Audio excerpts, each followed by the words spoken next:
Today in the Kitchen Draft menu is chicken and pepperoni pasta bake. Such an easy recipe, get ready the ingredients and let's do some cooking.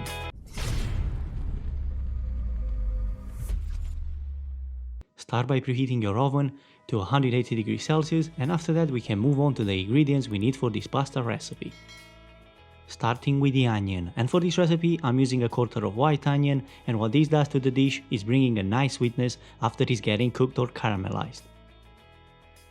We need 2 cloves of garlic, but with the garlic you don't want to chop it same as you did with the onion, only crush it because all you need in our dish is a light aroma of garlic.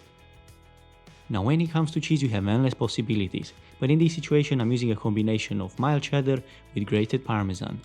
It works well and I'm using half-half. Before adding the pasta into the oven I'm gonna be adding some nice cherry tomatoes, a handful of them or depending on how many you like.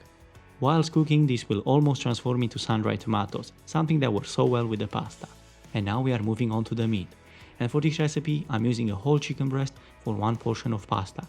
And when you buy in chicken breast or chicken in general, try to go for organic, corn-fed or free-range, all that good stuff.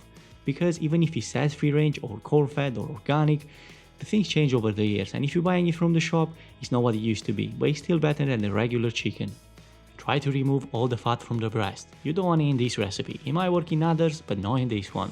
And after that, cut it into strips and get it ready for frying. Talking about frying, set a pan on medium-high heat and add about 2 tablespoons of veg oil.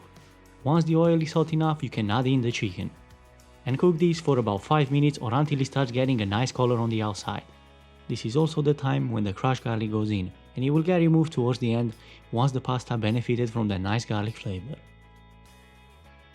The chicken strips are slowly getting there, starting getting a nice golden color, but when you are halfway through, add the chopped onion and cook this for another 3-4 minutes or until the onion starts becoming translucent. Mixed or tossed this time to time, so the chicken cooks evenly, and especially because from this point, the onion will burn so easily. A small quantity of white wine, in this situation 50 ml of it, will definitely enhance the flavor of our dish. The alcohol in the wine evaporates while the food is cooking, and only the flavor remains. And the principle is pretty much the same when it comes to cooking with any other alcohol, especially when it comes to sauces. Well, it's not gonna come as a surprise, but the creaminess for our sauce is coming from the double cream. And try to use dairy cream if you can and if you find in a shop, if not, vegetable will do, but it's not ideal. For the moment, I've added about 150 ml of double cream, but later on we might add more, because what we want to do, we want to reduce this sauce to a thicker consistency. Now into seasoning. Dill works very well with this recipe, and if you have fresh, use fresh. If you don't have, just do like I do and get some dry dill in there. Will definitely do the job. Further on, get some basic seasoning in there, such as salt and pepper. That all come to taste, is up to you how much you use.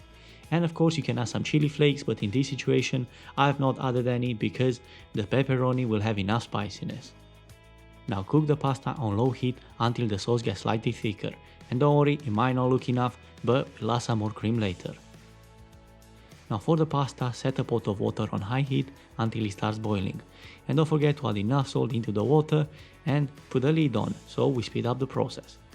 When the water starts boiling, for a portion add 110 grams of Fusilli pasta. You can use any other pasta, but try go for something with quality. This brand is actually quite good, not that I get sponsored or anything, but I really think it's a good quality.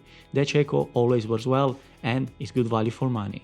Cook the pasta according to what it says on the package, but don't go more than 8 to 9 minutes depending on its thickness, because we want to keep it al dente. After that, transfer everything into the sauce.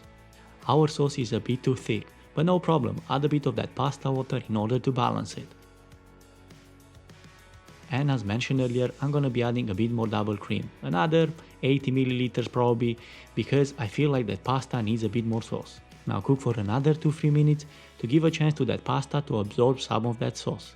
And of course, taste, and if it feels right for seasoning, now it's time to transfer everything into a dish and add it into the oven.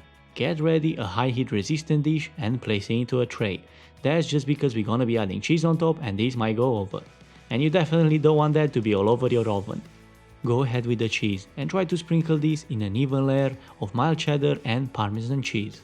Nothing gets wasted, till to the last bit, and in a weird way, at least from now on, it feels more or less like a pizza, because I'm adding the sliced salami, I'm adding the cherry tomatoes, and all these will go into the oven to 180 degrees Celsius for about 5 to 10 minutes, or until the cheese is melted and the salami gets a bit of color. This is definitely a decent portion for one person, and it's so easy to make. So I don't really know what you're waiting for. Get into cooking. And if you enjoyed this video, give it a thumbs up and check other videos on my channel. I'll see you in the next one. You keep watching and I'll keep cooking.